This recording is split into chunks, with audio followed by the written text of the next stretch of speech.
plan. So first, Adam gets rid of that excess weight. And just like any diet, cutting out booze is a good start. Yeah, it's cheap. Then with the lighter table settings back in place, the next step is to give this trick enough rope. Here we are, 200 feet. 200 feet of line should give us the big jerk that this friction versus inertia test depends on for success.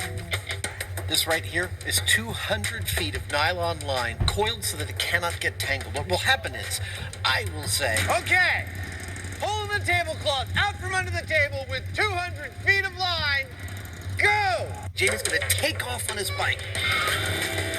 This rope is going to spool out all 200 feet of it, and until he reaches the end, where it's going to tug on this with about 50 to 60 miles per hour worth of force, whatever that is. Not going to say, I don't think it's going to help.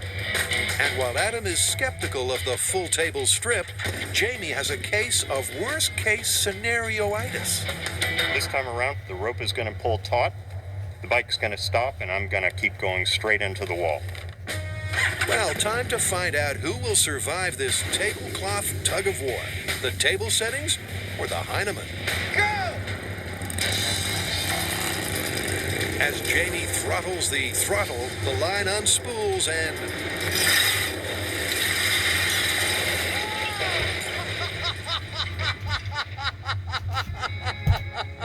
That was so much closer than I thought it would be. Once again, the magic doesn't happen. But this time around, there was a lot less destruction.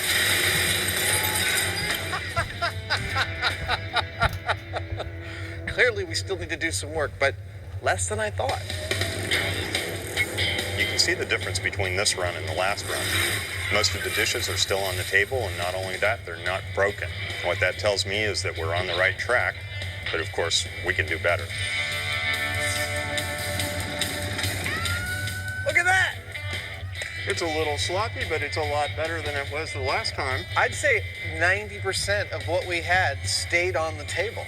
I mean, it all got tipped over, but it stayed on the table. That's a lot closer than I thought we'd be. Well, you know what that means? What? I just need to go faster. I'm not sure if speed is the only fix, but definitely speed will help. How fast do you think we want to go? 100 miles an hour. You're going to need like a quarter mile to get up to that speed. Let's go find a quarter mile. Okay.